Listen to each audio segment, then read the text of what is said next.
Masallı Olimpiya İdman kompleksində SSR İdman ustası Azərbaycan Respublikasının əməkdar məşqçisi tanınmış pəhləvan Nadir Ağayevin xatirəsinə həsr olunmuş 29-cu ənənəvi Respublika güləş turnirinə start verilib. Yeniyetmələr arasında təşkil olunan yarışın açılış mərasimində ümummilli lider Heydər Əliyevin, Nadir Ağayevin və vətən uğrunda şəhid olan qəhrəmanlarımızın əziz xatirəsi bir dəqiqəlik sükutla yad edilib. Azərbaycan Respublikasının dövlət himni səsləndirilib. Tədbirdə Lənkəran Astara Regional Gənclər və İdman İdarəsinin rəisi Teymur Babazadə, Azərbaycan Güləş Federasiyasının əməkdaşı Elçin Cəfərov çıxış edərək turnirin əhəmiyyətindən danışıblar. Nadir Ağayevin yetirməsi Rusiya Federasiyasının əməkdar məşqçisi öz müəllimi ilə bağlı xatirələrini bölüşüb. Çıxışlarda Nadir Ağayevin Azərbaycan Güləş Məktəbinin formalaşmasında və inkişafında göstərdiyi böyük xidmətlər xüsusi vurğulanıb. Nadir Ağayevin yaxın qohumu, jurnalist, publisist Akif Ağayev də təşkilatçılara minnətdarlığını ifadə edib.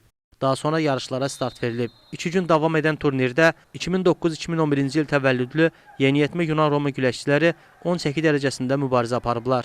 Yarış Dünya Güləş Birliyinin təsdiq etdiyi qaydalara uyğun olaraq Azərbaycan Güləş Federasiyasının Hakimlər Heyəti tərəfindən idarə edilib. Respublikanın müxtəlif şəhər və rayonlarından gələn 22 komandanın tərkibində 200-ə yaxın idmançı qüvvəsini sınayıb. Bu turnir ölkəmizdə keçirilən yarışların içində ən uzun ömürlü, mən deyərdim ki, turnirdir. İndiyə kimi 30 ilə yaxında bu turnir keçirilir. Bu turnirin iştirakçıları arasında, qalibləri və mükafatçıları arasında bugün Azərbaycanın yığma komandasının üzvləri dünya, Avropa çempionatlarında, Olimpiya oyunlarında ölkəmizin şərəfini qaldırırlar, bayrağımızı qaldırırlar, himnimizi səsləndirirlər və mən inanıram ki, bu turnir yaxın bir zamanda beynəlxalq turnir statusu alar. Bu turnir seçmə mərhələdir.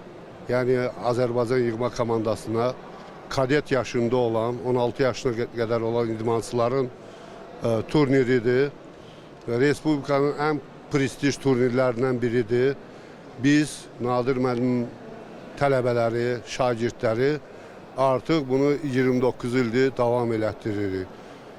Bu turnirdə iştirakçılara uğurlar arzulayırıq.